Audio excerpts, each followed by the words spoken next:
What up? What up? What up? It's your man Swell Dale, man. You know we gotta go to it, baby.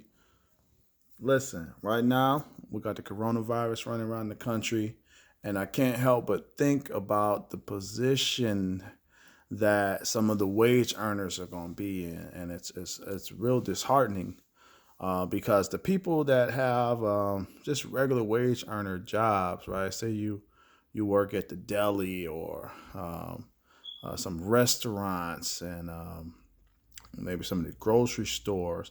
A lot of businesses are starting to feel the pressure of people not wanting to really be out in public. So these owners are going to start scaling back and eventually they'll just close. And some of these places it may be closed for a month, it could be 2 months. Now, unfortunately, a lot of the people, they don't have enough savings to weather the storm. So they won't get a check for a month, maybe even two.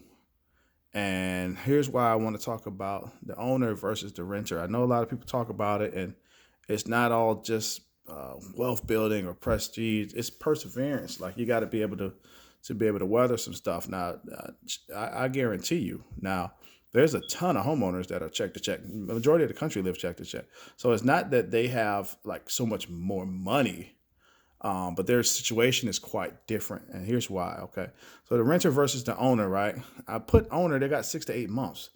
And here's why I say that. To actually lose your home to foreclosure, it takes quite a while, right? You got to get behind. It's going to be 90 days before they even start really saying, hey, what's going on? As a renter, I mean, you got 30 days or less. If the rent's due on the first, latest days the fifth. When you don't pay it on the fifth, I've lived in many apartments. By the seventh, I had a note, and like in places like Virginia, hell, I had a court note like by the seventh. By the 15th, my ass was in court, right? And they're asking for immediate possession. Before the end of the month, I was on the streets. Okay, and I've learned from being evicted. I've been evicted like 2 times. And I've learned that, man, this is a tough spot. Like you can lose your job and within a matter of weeks, you can be on the street, right? Now, it's much different for homeowners. The bank don't want the house. They don't want the house, right? So they're going to give you, like I said, it's going to be 6 to 8 months before they can actually really get out. That gives you enough time to get back on your feet, find another job, catch up on things. On top of that, the bank, they're going to be more apt to try to work it out because they don't want the property. They do things like put payments to the rear, anything like that, readjustments. They do whatever they can to try to keep you in the house. If you're in an apartment, they're not doing none of that. They want the space back to rent it out to the next man. It's zero love. They got no love.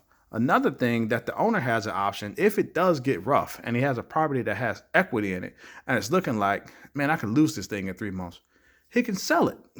He can sell the place, take his equity and walk away, go rent an apartment for a year, get back on his feet, and then buy another place. So this is why it's really imperative when I'm thinking about what's going to happen here with this coronavirus.